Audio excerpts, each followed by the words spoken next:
ಮಾಮನ್ ತಪ್ಪು ತಿಳ್ಕೊಂಡಾರ. ಇದೇನಿಲ್ಲ, ಯಾವ ಮಠ ಶಾಖ ಕಾಶಿ ಮಠಕ್ಕೂ ಈ ಮಠಕ್ಕೂ ಸಂಬಂಧ ಇಲ್ಲವೇ ಇಲ್ಲ.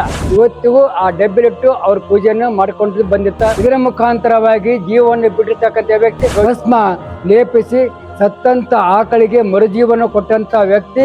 ಮಾಯಾ ಮಂಟ ಯಾವುದೋ ಜಪ ಏನಿಲ್ಲ, ದೇವರು ತಮ್ಮ ಲಿಂಗ ಪೂಜೆ ಮುಖಾಂತರವಾಗಿ ಇದೆಲ್ಲ ಬಟ್ಟಾಬಲಿ ಇತ್ತು. ಡಬ್ಗೊಳ್ಳಿ ಮುಳ್ಳು, ಹುಲಿ, ಶಿವಮ, ತೀರ್ಥ ಚಕಟ್ ಬಿಡ್ತು. ಅದು ಸ್ವಾಮಿ ಅಂದಿನ ಏನು ಬರಬರ್ತಾ ಗೌಡ ಮನೆ ಸಾಲದೆ ಹೋಯ್ತು ಅಂದು ಮಾಡ್ತಕ್ಕಂಥ ದೀಪ ಇವನು ನಿರಂತರ ಸಾಗಿ ಬಂದಿದೆ. ಯಾಕೆ ಹೇಳ್ತಂದ್ರೆ ಅದು ದೊಡ್ಡಗಲ್ಲ, ಜನರ ಮನಸ್ಸಲ್ಲಿ ದೇವ್ರ ಹೆಣ್ಣು ಮಕ್ಕಳಿಗಾಗಿ, ಬಡಮ ಹೆಣ್ಣು ಮಕ್ಕಳಿಗಾಗಿ ವಿದ್ಯಾ ಸಂಸ್ಥೆ ಸ್ಥಾಪ ಮಾಡಿದ್ದಾರೆ. 60 ಮಠಕ್ಕೆ ಭಕ್ತರೇ ಮಠದ ಆಸ್ತಿ, ಭಕ್ತರ ಮಠದ ಆಸ್ತಿ ಮೇಲೆ ಮಠ ಅಂತಿದೆ. ಈ ಭಾಗದಾಗ ಯಾರು ಭಾವಿಸ್ತಾನೆ ಅಂತ ಹೇಳಕ್ ಮಟ್ಟಿಗೆ ಒಲಿ ಹಸ್ತರೆಲ್ಲ ಗುರ್ತಿಲ್ಲ. ಹೊಟ್ಟೆಪಲ್ಲಿ ದಿನ ಒಂದು ಕರ್ಚಿಕಾಯಿ, ಸುಳ್ಳು ಹೋಳಿಗೆ, ಶೇಂಗಾ ಹೋಳಿಗೆ, ರೊಟ್ಟಿ, ಚಪಾತಿ, ಬೂಂದೆ, ಬೇಸನ್ನು, ಲಾಡು ಎಲ್ಲ ಅನೇಕ ನೋಡ್ರಿ. ಹೇಳ್ಬೇಕಂದ್ರೆ ಅಂತ ಅಂದ್ರೆ ವೈವಿಧ್ಯವಾಗಿರೋ ಪ್ರಸಾದ.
ಸಂಸ್ಥಾನ ಶ್ರೀ ಗವಿಮಠ ಕೊಪ್ಪಳವು ಸ್ಥಾಪನೆಯಾಗಿದ್ದು 1008ನೇ ಇಸ್ವಿಯಲ್ಲಿ. ಇದರ ಮೂಲ ಸಂಸ್ಥಾಪಕರು ರುದ್ರಮುನಿ ಶಿವಯೋಗಿಗಳು. ಇವರು ಕಾಶಿಯಿಂದ ಬಂದಂಥವರು. ಈ ಪರಂಪರೆಯಲ್ಲಿ ಇವತ್ತಿನ ಮಠದಲ್ಲಿ 18 ಮಂದಿ ಮಹಾಪೀಠಾಧೀಶರಾಗಿ ಹೋಗಿದ್ದಾರೆ. ಈಗಿರ್ತಕ್ಕಂಥವರು 18ನೇ ಪೀಠಾಧೀಶರು ಗವಿಸಿದ್ದೇಶ್ವರ ಮಹಾಸನ್ನಿಧಿಯವರು. ಹಿಂದೆ ಆಗಿರ್ತಕ್ಕಂಥವ್ರು 16, 15, 17 ಬರ್ತಾ ಇದೆ. ಈ ಪರಂಪರೆಯಲ್ಲಿ ಸಾಗಿ ಬಂದಂಥ ಮಹಾಸ್ವಾಮಿಗಳಲ್ಲಿ 11ನೇ ಮಹಾಸ್ವಾಮಿ ಗವಿಸಿದ್ದೇಶ್ವರರು. ಗವಿಸಿದ್ದೇಶ್ವರರ ಮೂಲ ಊರು, ಮೂಲ ಗ್ರಾಮ, ಸ್ವಂತ ಗ್ರಾಮ ಕೊಪ್ಪಳ ನೆರೆ ಮಂಗಳಾಪುರ ಗ್ರಾಮ. ಮಂಗಳಾಪುರದ ಮಹಾದೇವಯ್ಯ ಕುರ್ಲಿಂಗಮ್ಮ ತಾಯಿಯವ್ರ ಗರ್ಭದಲ್ಲಿ ಹುಟ್ಟಿ ಬಂದಂಥ ವ್ಯಕ್ತಿಗಳು. ಮಲ್ಲೇಶ್ವರಲ್ಲಿ ಧ್ಯಾನ ಮಾಡಿ ಪೂಜೆ ಮಾಡಿ ಸಿದ್ಧಿ ಪಡ್ಕೊಂಡಿರ್ತಕ್ಕಂಥ ಮಹಾ ವ್ಯಕ್ತಿ ಗವಿಸಿದ್ದೇಶ್ವರ. ಗವಿಸಿದ್ದೇಶ್ವರ ಎಂಬ ಮೊದಲನೇ ನಾಮ. ಅವ್ರ ಮೊದಲನೇ ಹೆಸರು ಗುಡ್ಡದಯ್ಯ. ಗುಡ್ಡದಯ್ಯನು ದಾನ ಮಾಡುವ ಮೂಲಕವಾಗಿ ಪೂಜೆ, ಲಿಂಗ ಪೂಜೆ ಮುಖಾಂತರವಾಗಿ ಜಗತ್ತಿನ ಜನರನ್ನು ಉದ್ಧಾರ ಮಾಡತಕ್ಕಂಥ ಮಹಾನಿಧಿ, ತಪೋನಿಧಿ ಗವಿಸಿದ್ದೇಶ್ವರರು. ಒಂದು ಸಂದರ್ಭದಲ್ಲಿ ಮಳಲಮಲ್ಲೇಶ ಇಲ್ಲಿ ಪಕ್ಕ ಇರ್ತಕ್ಕ ಗುಡ್ಡದಲ್ಲಿ ಇದೇ ಊರಿನ ಬಸನಗೌಡರ ಆಕಳು ಆಕಸ್ಮಿಕವಾಗಿ ಸತ್ತು ಹೋಗಲು ಅಲ್ಲೇ ಪೂಜಾ ನಿರತನಾಗಿ ಧ್ಯಾನದಲ್ಲಿ ಕುಳಿತಿರ್ತಕ್ಕಂಥ ಗುಡ್ಡದಯ್ಯನು ತನ್ನ ಧ್ಯಾನದ ಮೂಲಕವಾಗಿ ಪೂಜೆ ಮುಖಾಂತರವಾಗಿ ಗಂಧ ಭಸ್ಮ ಲೇಪಿಸಿ ಸತ್ತಂತ ಆಕಳಿಗೆ ಮರುಜೀವನ ಕೊಟ್ಟಂತ ವ್ಯಕ್ತಿ ಗವಿಸಿದ್ದೇಶ್ವರ. ಆ ಗುಡ್ಡದಯ್ಯ, ಅದು ಮೊದಲನೇ ಹೆಸರು ಗುಡ್ಡದಯ್ಯ. ಆ ಗುಡ್ಡದಯ್ಯನನ್ನು ಗೌಡರು ತಮ್ಮ ಮನೆಗೆ ಕರೆದುಕೊಂಡು ಬಂದರು. ಕರೆದುಕೊಂಡು ಬಂದ ನಂತರ ಅವರ ಮನೆಯಲ್ಲಿ ಅನೇಕ ಜನರು ಭಕ್ತಾದಿಗಳು ಬಂದು ತಮ್ಮ ಕಷ್ಟ ಸುಖ ಕೇಳಲಿಕ್ಕೆ ಹತ್ತಿರು. ಅವರ ಕಷ್ಟ ಸುಖಗಳು ನೆರವೇರ್ಲಿಕ್ಕೆ ಹತ್ತಿದ್ರು. ಮುಂದೆ ಬರಬರ್ತಾ ಗೌಡ ಮನೆ ಸಾಲದೆ ಹೋಯ್ತು. ಗೌಡರು ಅಂದ್ಕೊಂಡ್ರು, ಈ ಸ್ವಾಮಿ ನಮ್ಮ ಮನೆಯವರಿಗೆ ಇರ್ಲಿಕ್ಕೆ ಯೋಗ್ಯ ಅಲ್ಲ, ಇವರು ಮಠಕ್ಕೆ ಕಳಿಸ್ಬೇಕಂತ ವಿಚಾರ ಮಾಡಿದರು. ಆ ಪ್ರಕಾರ ಕಳಿಸ್ಬೇಕನ್ನೋ ವಿಚಾರದಲ್ಲಿ ಇದು ಗವಿಸಿದ್ದೇಶ್ವರ ಗುಡ್ಡದಯ್ಯ ಕೊಡಪ್ಪ ಗವಿಮಠ ಅಂದ್ರೇನು ನೋಡ್ಬೇಕು. ಇವ್ರಿಗೆ ಹಂಬಲ ಆಗಿತ್ತು, ಗೌಡ್ರಿಗೂ ಹಂಬಲ ಕಳಿಸ್ಬೇಕನ್ನಾಗಿತ್ತು, ಗುಡ್ದನಿಗೂ ಅದೇ ಹಂಬಲ ಆಗಿತ್ತು. ಆ ಕಾರಣಕ್ಕಾಗಿ ಗವಿಸಿದ್ದೇಶ್ವರ ಕಳಿಸ್ಬೇಕನ್ನೋ ವಿಚಾರದಲ್ಲಿ ಮಠಕ್ಕೆ ಬಂದರು. ಆ ಮಠಕ್ಕೆ ಬರೋ ಸಂದರ್ಭದಲ್ಲಿ ಬಸನಗೌಡರ ಹೆಣ್ಣು ಮಕ್ಕಳಿಗೆ, ಹೆಂಡಂದಿರು ಇಬ್ಬರು, ಅವ್ರಿಗೆ ಹೆಂಡಂದಿರಿಗೆ ತಮ್ಮ ಚಿಲೆಯನ್ನು, ತಮ್ಮ ಶಿಕೆಯನ್ನು, ತಮ್ಮ ಕೂದಲನ್ನು ಉಡಿಲಿ ತುಂಬಿದರು. ಉಡಿ ತುಂಬಿ ಬರೋ ಕಾಲಕ್ಕೆ ಹೇಳಿದ್ರು, ನೋಡ್ರಿ ನಿಮ್ಮ ನಾಳೆ 1 ವರ್ಷ ತುಂಬಿದೊಳಗೆ ನಿಮ್ಗೆ ಗಂಡು ಮಗು ಹುಡ್ತಾ ಇದ್ದೇನೆ, ಅವ್ರಿಗೆ ನೀವು ಜಡೇಗೌಡ ಅಂತ ಹೆಸರಿಡ್ರಿ ಅಂತ ಹೇಳಿದ್ರು. ಆ ಪ್ರಕಾರವಾಗಿ ಮುಂದೆ ಭರಮಗೌಡರು ಜಡೆ ಹುಟ್ಟಿದ್ರು. ಅಂದಿನಿಂದ ಬಸನಗೌಡರ ಮನೆತನಕ್ಕೆ ಜಡೆಗಳ ಮನೆತನ ಹೆಸರು ಇವತ್ತಿಗೂ ಬಂದಿದೆ. ಅವರು ಗವಿಸಿದ್ದೇಶ್ವರ ಕೊಟ್ಟಿರ್ತಕ್ಕಂಥ ಕುದುರೆಗಳು ಇವತ್ತಿಗೂ ಆ ಡಬ್ಬಿಲಿಟ್ಟು ಅವ್ರ ಪೂಜೆಯನ್ನು ಮಾಡಿಕೊಂಡು ಬರ್ತಾ ಇದ್ದಾರೆ.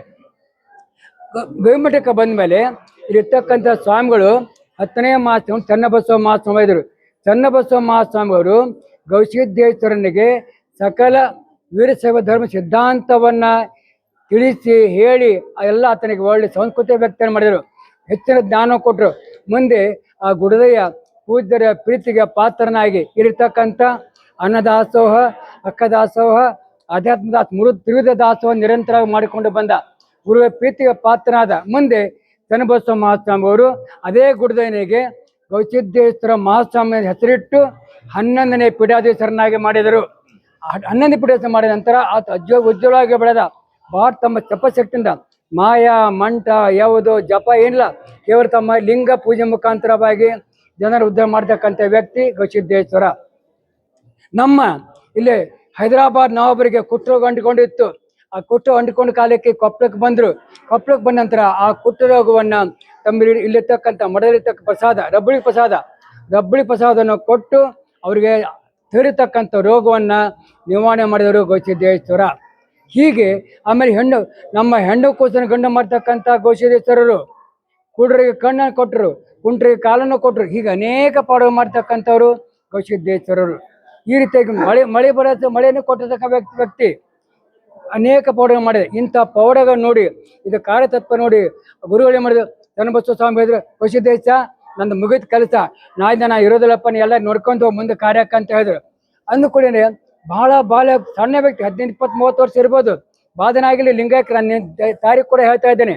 ಲಿಂಗಾಯಕರು ಯಾವಾಗಾದ್ರೂ ಒಂದು ವಿಷಯ ಗೊತ್ತಾ ಇದೆ ಇರಲಿ. ಆ ವಿಷಯನ ಗವಿಸಿದ್ದೇಶ್ವರರು ಮನನೊಂದುಕೊಂಡು ತಮ್ಮ ಗುರುಗಳ ನಾಳೆ ನಂಗೆ ಸಿಗೋದಿಲ್ಲ, ನಾಳೆ ಗುರುಗಳಿಗೆ ಸೇವೆ ಮಾಡಲಿಕ್ಕೆ ಭಾಗ್ಯ ಸಿಗೋದಿಲ್ಲ ಅಂತ ತಿಳ್ಕೊಂಡು ಏನು ಮಾಡಿದ್ರು, ಗುರುಗಳಿಗಾಗಿ ನಿರ್ಮಾಣ ಮಾಡ್ತಕ್ಕಂಥ ಗದ್ದಿಗೆ ಅದು ಗದ್ದಿಗೆ ಅಲ್ಲ, ಅದು 10ನೇ ಸ್ವಾಮಿಗಳು ತಮಗಾಗಿ ನಿರ್ಮಾಣ ಮಾಡ್ತಕ್ಕಂಥ ಗದ್ದಿಗೆ. ಆ ಗದ್ದಿಗೆಯನ್ನು ಅವರೇರಿ ಧ್ಯಾನ ಮಾಡ್ತಕ್ಕಂಥ ಮಾಡುತ್ತ 1 ದಿನ 2 ದಿನ 3 ದಿನ 4 ದಿನ ಹೀಗೆ ಹೋಯ್ತು. ಏನು ಪ್ರಾಣವನ್ನ ಈ ಮಸ್ತಕ್ಕ ಪಶ್ಚಿಮ ಶಿಖಾಚಕ್ರಕ್ಕೆ ಏರಿಸಿ ಇದರ ಮುಖಾಂತರವಾಗಿ ಜೀವವನ್ನು ಬಿಟ್ಟಿರ್ತಕ್ಕಂಥ ವ್ಯಕ್ತಿ ಗವಿಸಿದ್ದೇಶ್ವರ. ಸಜೀವ ಸಮಾಜ ಸಂಯುತನಾದ. ಏನು ಮಾಡಿದ್ರೆ ಬರಲೇ ಇಲ್ಲ, ಜೀವ ಹೋಗಿಬಿಡ್ತು. ಆಗ ಚನ್ನಬಸವ ಮಹಾಸ್ವಾಮಿಗಳು ನಿಂತುಕೊಂಡು ಆತನ ಜೀವ ಸಮಾಧಿಯನ್ನು ಮಾಡಿದರು. ವಿದ್ಯುಕ್ತವಾಗಿ ವೀರ ಧರ್ಮ ಪ್ರಕಾರ ಸಮಾಧಿ ಮಾಡಿದರು. ಅಂದಿನಿಂದ ಹಿಡ್ಕೊಂಡು ಇಲ್ಲಿವರೆಗೂ ನಿರಂತರವಾಗಿ ಅದು ಕಾರ್ಯ ನಡ್ಕೊತ ಬಂದಿದೆ. ಇವತ್ತಿನ ದಿವಸ ಇವತ್ತು ಬಹಳಷ್ಟು 210ನೇ ತೇರಿದು. 210 ವರ್ಷದಿಂದ ಲಿಂಗೈಕ್ಯರಾಗಿರ್ತಕ್ಕಂಥ ವ್ಯಕ್ತಿಗಳು ಅಂದು ಮಾಡ್ತಕ್ಕಂಥ ದೀಪ ಇವು ನಿರಂತರ ಸಾಗಿ ಬಂದಿದೆ. ಗವಿಸಿದ್ದೇಶ್ವರ ಕೇವಲ ಪೂಜೆಯನ್ನು ಮಾಡಲ, ಧರ್ಮ ಮಾಡಲ, ಸಮಾಜ ಅಂತಿದ್ದರು. ಸಮಾಜಕ್ಕೆ ಬಹಳಷ್ಟು ಕೊಡುಗೆಯನ್ನು ಕೊಟ್ಟರು. ಬಹಳಷ್ಟು ಮಠಮಾನ್ಯಗಳು ಉದ್ಧಾರ ಮಾಡಿದರು. ಭಕ್ತರಿಗೆ, ಬಡವರಿಗೆ ಬಂದಂತೆ ಯಾರಿಗೂ ಅವರು ಏನೋ ಅನ್ಯಾಯ ಮಾಡಲಿ ಮಠವನ್ನು ಬೆಳೆಸಿದ್ರು. ಆ ಕಾರಣಕ್ಕಾಗಿ ಗವಿಸಿದ್ದೇಶ್ವರ ನೋಡಿ, ಇವ್ರು ನೋಡಿ ಬಹಳಷ್ಟು ವಿಚಾರ ಮಾಡಿ ನೀವು. ಇವರ ಪ್ರತಿ ಮನೆಗೆ ಹೋಗ್ರಿ, ಯಾವ ಮನೆಗೆ ಹೋಗ್ರಿ, ಗವಿಸಿದ್ದಪ್ಪ ಯಾಕೆ ಅಷ್ಟು ಅದು ಸಮಾಜ ಕಾರ್ಯ ಮಾಡಿದ್ರು. ಜನರ ಮನೋಭಾವ ಇವತ್ತಿಗೆ ಜನರ ಏನಾಗಿದೆ ಅಂತಂದ್ರೆ ಇವತ್ತು ದಿವಸ ಈ ಮಠ ಸಂಸ್ಥಾಪಕಾರಪ್ಪ ಗವಿಸಿದ್ದಪ್ಪ ಅಂತ ಹೇಳ್ತಾರೆ. ಇಲ್ಲ, ಜನರ ಭಾವನೆಯಲ್ಲಿ ಹೇಗಿದೆ ಅಂದ್ರೆ ಅಷ್ಟು ಸಮಾಜಮುಖಿ ಕಾರ್ಯ ಮಾಡತಕ್ಕಂಥ ವ್ಯಕ್ತಿಗಳು ಜಂಗಮ ಶಿವಯೋಗಿಗಳು ಗವಿಸಿದ್ದೇಶ್ವರ ಮಹಾಸ್ವಾಮಿ. ತಮ್ಮ ಗುರುಗಳಿಂದಲೇ ಗೌರವಿಸಿಕೊಂಡಿರ್ತಕ್ಕಂಥ ವ್ಯಕ್ತಿ ಸಜೀವ ಸಮಾಧಿ ಸಂಯುಕ್ತ ಗವಿಸಿದ್ದೇಶ್ವರ ಮಹಾಸ್ವಾಮೀಜಿಯವರು. ಆ ಕಾರಣಕ್ಕಾಗಿನ ಅಂದಿನಿಂದ ಹಿಡ್ಕೊಂಡು ಇಲ್ಲಿವರೆಗಪ್ಪ ಅಂದ್ರೆ ಅವರ ಹೆಸರು ನಿರಂತರವಾಗಿ ಸಾಗಿ ಬಂದಿದೆ. ಈ ನಾಡಿನಲ್ಲಿ ಗವಿಸಿದ್ದೇಶ್ವರ ಅಂತಕ್ಕ ಮಠ ಬೇರೆ ಎಲ್ಲಿಯೂ ಇಲ್ಲ. ಇದು ವಿರಕ್ತ ಪರಂಪರೆಯ ಪೀಠ. ಬಾಮಿನ ತಪ್ಪು ತಿಳ್ಕೊಂಡಾರೆ. ಇದೇನಿಲ್ಲ, ಯಾವ ಮಠ ಶಾಖ ಕಾಶಿ ಮಠಕ್ಕೂ ಈ ಮಠಕ್ಕೂ ಸಂಬಂಧ ಇಲ್ಲವೇ ಇಲ್ಲ. ಇದು ಕಾಶಿಯಿಂದ ಬಂದ ಗುರುಗಳು ಕರೆ, ಆದರೆ ಇದು ವಿರಕ್ತ ಪರಂಪರೆಯ ಪೀಠ. ಇಲ್ಲಿ ಬಂದಂಥ ಎಲ್ಲ ಸ್ವಾಮಿ ವಿರಕ್ತ ಪೀಠಗಳು, ವಿರಕ್ತ ನಿರಂಜನ ಪೀಠಾಧಿಪತಿಗಳು. ಇಲ್ಲಿರ್ತಕ್ಕಂಥ 16-17 ಸ್ವಾಮಿಗಳು ಇವರು ಬಹಳಷ್ಟು ದೊಡ್ಡ ಪಂಡಿತರು, ಆರೋಗ್ಯ ಪಂಡಿತರು, ವೈದ್ಯ ವಿಜ್ಞಾನಿಗಳಾಗಿದ್ದರು. ಕುಷ್ಠರೋಗನ ಮೊನ್ನೆ ಈ ನಿಮ್ಮ ನಿರಂತರ ಹೇಳ್ಕೊಂಡ್ರೆ ಮೊನ್ನೆ ಒಬ್ಬರಿಗೆ ಕುಷ್ಠ ತಗಲಿತ್ತು. ಅಂತ ಕುಷ್ಠರೋಗ ನಿರ್ಮಾಣ ಮಾಡಿರ್ತಕ್ಕಂಥ ವ್ಯಕ್ತಿಗಳು ಅದು ಹೋಗೋದಿಲ್ಲ. ಯಾಕೆ ಹೋಗ್ತಂದ್ರೆ ಅದು ಶ್ರದ್ಧೆ ಬೇಕು, ಪೂಜೆ ಬೇಕು, ಔಷಧ ಉಪಚಾರ ಮಾಡಿದರು ಎಲ್ಲ ಅಂತ ಹೇಳಿ ಕೇಳೋದಿಲ್ಲ. ಆ ಪ್ರಕಾರ ಇದು ಬಹಳಷ್ಟು ಜಾಗೃತ ಸ್ಥಾನ. ಅನೇಕ ಮಂದಿ ಸ್ವಾಮಿಗಳು ತಮ್ಮ ಲಿಂಗ ಪೂಜೆ ಮುಖಾಂತರವಾಗಿ ಇಲ್ಲಿ ಒಂದು ಜಾಗೃತ ಸ್ಥಾನ ಮಾಡಿದೆ. ಈ ಗವಿ ಮಠ ಅಂತ ಕೇವಲ ಮಠ ಅಲ್ಲಿದು, ಇದು ಗವಿ. ಮಠ ಗವಿಯೊಳಗೆ ಸಿದ್ದೇಶ್ವರರು ಪೂಜೆ ಮಾಡಿದ್ರಿಂದ ಗವಿ ಮಠವನ್ನು ಹೆಸರಾಯಿತು. ಇದೆಲ್ಲ ಗವಿ ಇದು ಒಂದೇ ಇಲ್ಲಿ ಕೊಪ್ಪಳದಲ್ಲಿ ಮಠ ಇಷ್ಟು ಗವಿ ಇದೆಲ್ಲ ಒಳಗಿರ್ತಕ್ಕ ಹಿಂದಿನ ಗವಿ ಮ್ಯಾಗಿರ್ತಕ್ಕಂಥ ಗುಡ್ಡ ಮ್ಯಾಗ ನಿರಂತರ ಡೋಣಿಗಳಿವೆ ನೀರದೆ. ಇಲ್ಲಿ ಮೊದಲಪ್ಪ ಚಿರ್ಚ ಹುಲಿ ಎಲ್ಲ ಇರ್ತಿದ್ದು. ಆ ಸಂದರ್ಭದಲ್ಲಿ ಏನಪ್ಪ ಅಂದ್ರೆ ರುದ್ರಮಹರ್ಷಿಗಳು ಬಂದರು. ರುದ್ರಮಹರ್ಷಿಗಳು ಬಂದ ನಂತರ ಮಠ ಬೆಳವಣಿಗೆ ಬಂತು. ಈ ಪ್ರಕಾರ ಬರ್ಲಿಕ್ಕಂತ ಇಲ್ಲಿ ಇದೆ. ಇಲ್ಲಿ ಎಡಭಾಗ ಕಾಣ್ತಕ್ಕಂಥ ನೋಡಿ, ಈ ಮಠ ಕಟ್ಟಿದವರು ಹೋಳಿ ಹಂಪಯ್ಯನವರು, ಮಸ್ಕಿಯ ಹೋಳಿಯ ಹಂಪಯ್ಯನವರು ಈ ದೇಶ ಮಠವನ್ನು ಕಟ್ಟಿಸ್ಕೊಟ್ರು. ಯಾಕಂದ್ರೆ ಗುರುಗಳಿಗೆ ಲಿಂಗ ಪೂಜೆ ಇದೆಲ್ಲ ಬಟ್ಟಾಬಲಿ ಇತ್ತು. ಡಬ್ಗೊಳ್ಳಿ ಮುಳ್ಳು, ಹುಲಿ, ಶಿವಮ, ಚಿರ್ತ ಚಕಟ್ ಬಿಡ್ತು. ಅದು ಸ್ವಾಮಿಗಳು ಅಂದಿರಲಿಲ್ಲ, ಏನೂ ಮಾಡಲಿಲ್ಲ. ಅಂಥ ಸ್ವಾಮಿಗಳಿಗೆ ಮಾಡಿರ್ತಕ್ಕಂಥ ಇದು ನಿರ್ಮಾಣ ಆಯಿತು. ಮುಂದೆ ಬರ್ತಾ ಬರ್ತಾ ಬೆಳವಾಯಿತು. ಈ ಪರಂಪರೆ ಸಾಗಿ ಬಂತು. 7ನೇ ಮಹಾಸ್ವಾಮಿಗಳು, 7ನೇ ಪರು ಮಂಗಳೂರು ಅರಳೆ ಮಾಡಿದವರು. ಮಂಗಳೂರು ಅರಳೆ ಮಾಡೋ ಸ್ವಾಮಿಗಳು ಏನಪ್ಪ ಅಂದ್ರೆ ಎಲ್ಲ ಮಠ ಕಟ್ಸ್ಕೊಟ್ರು. ಪಾಟಣಿಗೆ ಮಾಡ್ತಿದ್ರು, ಕೆರೆ ಕಟ್ಸಿದ್ರು, ದವಾಖಾನೆ ಮಾಡಿದ್ರು. ಹೀಗೆ ಮಠ ಅಭಿವೃದ್ಧಿ ಬಂತು, ಭಾಳ ಬೆಳ್ಕೊಂತ ಬಂತು. ಬಂದಂಥ ಸಂದರ್ಭದಲ್ಲಿ ಮತ್ತೆ ಈಗ 16ನೇ ಸ್ವಾಮಿಗಳು, 17ನೇ ಸ್ವಾಮಿಗಳು ಎಲ್ಲ ಬಂದರು. 16ನೇ ಸ್ವಾಮಿಗಳು ಮಠಾಂತರ ಮಹಾಸ್ವಾಮಿಗಳು ಚಿಕ್ಕ ಸಂಸ್ಥೆ ಸ್ಥಾಪನೆ ಮಾಡಿದರು. 17 ಸ್ವಾಮಿಗಳು ಬೆಳೆಸುವಂತ ಬಂದರು. ಈಗಿರ್ತಕ್ಕಂಥ ಮಹಾಸ್ವಾಮಿಗಳು ಅನನ್ಯ ಪವಾಡ ಅಂತ ಅನ್ಬೇಕು. ಯಾಕಂದ್ರೆ ಸಂಸ್ಕೃತ ಎಮ್ಮೆ, ಇಂಗ್ಲೀಷ್ ಎಮ್ಮೆ, ಫಿಲಾಸಫಿ ಎಮ್ಮೆ, 3 ಭಾಷೆ ಎಮ್ಮೆ ಪಡ್ತಕ್ಕಂಥ ವ್ಯಕ್ತಿಗಳು ಈಗಿರ್ತಕ್ಕಂಥ ಪೂಜ್ಯ ವೈಷ್ಣವ ಮಾತರು ತಮ್ಮ ಪ್ರವಚನ ಮೂಲಕವಾಗಿ ಜಗತ್ತಿನಾದ್ಯಂತವಾಗಿ ಏನಪ್ಪ ಅಂದ್ರೆ ಪ್ರವಚನ ಮಾಡ್ತಾ ಇದ್ದಾರೆ. ಯಾಕೆ ಪ್ರವಚನ? ಅವರು ದೊಡ್ಡಗಲ್ಲ, ಜನರ ಮನಸ್ಸನ್ನು ತಿದ್ದಬೇಕು, ಧಾರ್ಮಿಕ ವ್ಯಕ್ತಿಗಳನ್ನ ಮಾಡಬೇಕು, ಸಮಾಜ ತಿದ್ದಬೇಕು, ಸಮಾಜಗಳಿಗೆ ಸಂದೇಶ ಕೊಡಬೇಕು ದೃಷ್ಟಿಯಿಂದ ಮಾಡ್ತಾ ಹೊರತಾಗಿ ಬೇರೆ ಇಲ್ಲ. ಈ ರೀತಿಯಾಗಿ ಈಗ ಮಠದ ಆಸ್ತಿ ಇಲ್ಲ, ಮೊದಲೇ ಆಸ್ತಿ ಭಾಳ ಇತ್ತು. ಸರ್ಕಾರ ಟೆನೆಂಟ್ ಆಕ್ಟ್ ಬಂದ ಮೇಲೆ ಎಲ್ಲ ಆಸ್ತಿ ಹೋಗಿಬಿಡ್ತು. ಇವತ್ತು ಮಠಕ್ಕೆ ಆಸ್ತಿ ಭಕ್ತರೇ ಮಠದ ಆಸ್ತಿ. ಭಕ್ತರ ಮಠದ ಆಸ್ತಿ ಮೇಲೆ ಮಠ ನಿಂತಿದೆ. ಕೊಡ್ತಕ್ಕಂಥ ಕಾಣಿಕೆ ಮುಖಾಂತರ, ದಾನ ಧರ್ಮ ಮುಖಾಂತರ ಮಠ ನಡೀತಾ ಇದೆ, ದಾಸ ನಡ್ತಾ ಇದೆ. ಇದು ಬೇರೆ ಉತ್ಪನ್ನ ಏನೇ ಇಲ್ಲ. ಯಾರು ಮಠ ಭಕ್ತರು ಬರ್ತಾರೋ, ಸರಿದಿ ನಡ್ಕೊತಾರೋ, ಕೊಡ್ತಾರೋ ಆ ಪ್ರಕಾರ ಮಠ ನಡೆದ ಹೊರತಾಗಿ ಇವತ್ತು ದಿವಸ ಬೇರೆ ಆಸ್ತಿ ಬಗ್ಗೆ ಏನೇ ಇಲ್ಲ. ಇದಕ್ಕೆ ಈ ಸಂಸ್ಥೆ ಇವತ್ತು 20-30 ಸಂಸ್ಥೆಯನ್ನು ಒಳಗೊಂಡು arts college, science, commerce, MA, MCom, BA, B.Ed, TCS, ಈಗ ಅನೇಕ ಮೆಡಿಕಲ್ ಕಾಲೇಜು, ಆಮೇಲೆ PG centre, women centre, LDD centre, ಅದು ಇಷ್ಟೆಲ್ಲ ಸಂಸ್ಥೆ ಬಯಸ್ತಾರೆ. ಮತ್ತು ಇತ್ತಿತ್ತಲ ಏನಪ್ಪ ಅಂದ್ರೆ ಮತ್ತು ಇಲ್ಲಿ ಕೊಪ್ಪಳ ಬಗ್ಗೆ ಇರ್ತಕ್ಕಂಥ ಗ್ರಾಮ ಕಾಟಗಂಬ 60 ಕೋಟಿ ರೂಪಾಯಿ ವೆಚ್ಚದಲ್ಲಿ ಹೆಣ್ಣು ಮಕ್ಕಳಿಗೆ ಕೇವಲ ಹೆಣ್ಣು ಮಕ್ಕಳಿಗಾಗಿ, ಬಡ ಹೆಣ್ಣು ಮಕ್ಕಳಿಗಾಗಿ ವಿದ್ಯಾಸಂಸ್ಥೆ ಸ್ಥಾಪನೆ ಮಾಡಿದ್ದಾರೆ. 60 ಕೋಟಿ. ಅದು ಒಂದು ಪ್ರಾರಂಭ ಆಗ್ತಾ ಇದೆ. ನೆಕ್ಸ್ಟ್ ಜೂನಲ್ಲಿ ಆರಂಭ ಆಗುವುದು. ಎಲ್ಲ ಫ್ರೀಯಾಗಿ ಪುಕ್ಕಟಾಗಿ ಮಾಡ್ತಕ್ಕಂಥ ವ್ಯವಸ್ಥೆ ಇದೆ. ಆದರೆ ಅವರು ಬಡವರು ಇರಬೇಕು, ಓದಕ್ಕೆ ಮನೋ ಬರಬೇಕು. ಯಾಕಂದ್ರೆ ಅಜ್ಜರು ಹೇಳ್ತಾರೆ, ನಾನು ಒಬ್ಬ ಶಾಲೆ ಕಲಿತ ಸಾಕಾಗೋದಿಲ್ಲ, ನಾನೊಬ್ಬ MA ಸಾಕೋಲ್ಲ. ಇಡೀ ಸಮಾಜಕ್ಕೆ ಜಗತ್ತು ಶಿಕ್ಷಣವಂತರ ಆಗ್ಬೇಕು. ಮನುಷ್ಯನಿಗೆ ಹೊಟ್ಟೆ ತುಂಬ ಊಟ ಕೊಟ್ಟರೆ ಊಟ ಮಾಡೋ ಒಳ್ಳೆ ಸಾಕಂತೀರಿ. ಆದರೆ ಜ್ಞಾನ ಕೊಟ್ಟರೆ, ಶಿಕ್ಷಣ ಕೊಟ್ಟರೆ ಸರ್ವಾಂಗೀಣ ಉನ್ನತಿ, ಶಿಕ್ಷಣ ಮುಖಾಂತರ ಸರ್ವಾಂಗೀಣ ಉನ್ನತಿ ಆಗುತ್ತೆ ಅನ್ನೋ ದೃಷ್ಟಿಯಿಂದ ಶಿಕ್ಷಣವನ್ನು ಪ್ರೋತ್ಸಾಹ ಮಾಡ್ತಕ್ಕಂಥ ಸಂಸ್ಥೆ ಯಾವುದನ್ನು ಮಠ ವೈಷ್ಣವ ಮಠವಾಗಿದೆ. ಇಂಥ ಮಠವನ್ನು ಪಡೆಯುವಂಥ ನಾವು ಧನ್ಯರು. ಇಂಥ ಒಂದು ಸ್ವಾಮಿಗಳು ಪಡೆಯುವಂಥ ಜಗತ್ತು ಸಮಾಜ ಧನ್ಯರು ಅನ್ನೋ ಮಾತನ್ನು ಹೇಳುತ್ತಾ ನಾನು ನನ್ನ ಮಾತುಗಳನ್ನು ವಿರಾಮ ಕೊಡ್ತೀನಿ. ನನ್ನ ಹೆಸರು SM ಕೊಂಬಾಳಿ ಮಠ. ನಾನು ಈ ಮಠದಲ್ಲೇ ಓದಿದ್ದ ಒಬ್ಬ ವಿದ್ಯಾರ್ಥಿ, ಶಿಕ್ಷಕನಾಗಿ, ಕಾರ್ಯ ಪ್ರಾಧ್ಯಾಪಕನಾಗಿ ಸೇವೆಯನ್ನು ಮಾಡಿ ನಿವೃತ್ತನಾಗಿದ್ದೇನೆ. ನಿಮ್ಮೆಲ್ಲರೂ ಇದೇ ತಾರೀಕು ಜನವರಿ 5ನೇ ತಾರೀಕಂದು ಜಾತ್ರಾ ಮಹೋತ್ಸವ ನಡೀತಾ ಇದೆ.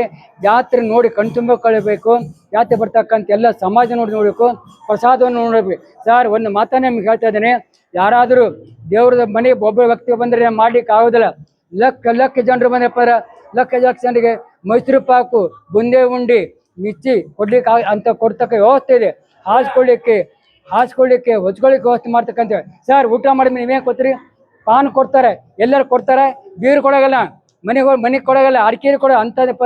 ಯಾಕಂದ್ರೆ ಎಲ್ಲ ಭಕ್ತನ ಕೊಡ್ತಕ್ಕಂಥದ್ದು. ಈ ಸಮಾಜ ನೋಡಿ ಇಲ್ಲಿತ್ತದಪ್ಪ, ತಮ್ಮ ಭಕ್ತರ ಯಾರಿಗೂ ಒತ್ತಾಯ ಅದ್ದಾರಿಲ್ಲ. ಇದನ್ನು ಒಂದು ಕೊಡಂತ ಏನಕ್ಕೆ ಕೇಳೋದಿಲ್ಲ. ಶ್ರದ್ಧೆಯಿಂದ ಭಕ್ತರ ವಾಲಂಟಿಯರಿಗೆ ಸರ್ ಕೇವಲ ಆಹಾರ ಕೊಡಲ್ಲ, ಸೇವೆ ಮಾಡ್ಲಿಕ್ಕೆ ಜಗಾಡ್ತಾರೆ. ನನಗೆ ಸೇವೆ ಕೊಡೋಂತ ಕೇಳ್ತಾರೆ, ನನಗೆ ಕಸ ಹೊಡ್ಲಿಕ್ಕೆ ಕೊಡೋಂತ ಕೇಳ್ತಾರೆ. ದೊಡ್ಡ ಅಗರ್ಭ ಶ್ರೀಮಂತರು ಇಲ್ಲಿ ಬಂದು ಉಳ್ಳಾಗಡ್ಡಿ ಹಚ್ತಾರ, ಮುಳುಗಾಯಿ ಹಚ್ತಾರ, ಕಸ ಹೊಡ್ದು. ಯಾಕಂದ್ರೆ ಅಷ್ಟು ಶ್ರದ್ಧೆ ಇಲ್ಲಿ. ಸ್ವತಃ ವಾಲಂಟಿಯರ್ ತಾವು ಮಾಡ್ತಾರೆ, ತಾವೇ ಪಟ್ಟಿ ಹಾಕೊಂತಾರೆ. ಅದು ಕೂಡ ಅನ್ನೋಗಿಲ್ಲ. ಕಮ್ಮಿ ಯಾಕೆ ಶ್ರದ್ಧೆ ಇದೆ. ನಾಡಿನ ಎಲ್ಲ ಭಕ್ತರು ಏನಪ್ಪ ಅಂದ್ರೆ ಅಷ್ಟೊಂದು ಗವಿಸಿದ್ಧ ಮೇಲೆ ಭಕ್ತ ಇದೆ, ಶ್ರದ್ಧೆ ಇದೆ. ಆ ಕಾರಣಕ್ಕಾಗಿಯೇ ಇವತ್ತು ಮಠ ಭಾಳ ಉಜ್ವಲವಾಗಿ ಬೆಳ್ತಾ ಇದೆ. 15 ದಿನಗಳ ಕಾಲ ಈ ಭಾಗದಾಗ ಯಾರೂ ಭಾವಿಸಿ ನನ್ನ ದೇವಳಕ್ಕೆ ಮಟ್ಟಿಗೆ ಒಲಿ ಹತ್ತಿರಲ್ಲ ಗೊತ್ತಿಲ್ಲ. ಒಟ್ಟಪ್ಪ ಇಲ್ಲಿ ದಿನ ದಿನ ಒಂದು ಕರ್ಚಿಕಾಯಿ, ಸುಳ್ಳು ಹೋಳಿಗೆ, ಶೇಂಗಾ ಹೋಳಿಗೆ, ರೊಟ್ಟಿ, ಚಪಾತಿ, ಬೂಂದಿ, ಬೇಸನ್ನು, ಲಾಡು ಎಲ್ಲ ಅನೇಕ ನೋಡ್ರಿ. ಹೇಳ್ಬೇಕಂದ್ರೆ ಅಂತ ಅಂದ್ರೆ ವೈವಿಧ್ಯವಾಗಿರೋ ಪ್ರಸಾದ. ಅದನ್ನ ಕಣ್ತು ನೋಡ್ಬೇಕು ನೀವು. ಮೊನ್ನೆ ನಿನ್ನ ಶೇಂಗಾ ಹೋಳಿಗೆ ಕೊಟ್ಟಾರ, 40 ಲಕ್ಷ ಶೇಂಗಾ ನೋಡ್ಬೇಕಂದ್ರೆ ನೋಡೋಕೆ ಊಟ ಮಾಡೋದು ಬೇಡ ನೀವು. ಅಷ್ಟು ನೋಡಿದ್ರೆ ಬೂಂದೇ ಉಂಡಿ ನೋಡಿದ್ರೆ ಖುಷಿ ಆಗುತ್ತೆ. ಯಾಕಂದ್ರೆ ಶ್ರದ್ಧಾ ಕೌಶಲ್ಯ ಮೇಲೆ ತಕ್ಕಂಥ ಶ್ರದ್ಧೆ, ಆ ಕಾರಣಕ್ಕಾಗನೇ ಮಠ ಬೆಳೀತಾ ಇದೆ, ಜಾತ್ರಾ ಮಹೋತ್ಸವ ನಡೀತಾ ಇದೆ. ಈಗ ಜಾತ್ರೆನ ನೋಡಿ ಕಣ್ತುಂಬಿಕೊಳ್ಳೋಣ, ಮನುಷ್ಯನ ಬದುಕನ್ನು ಪಾಲನೆ ಮಾಡಿಕೊಳ್ಳೋಣ.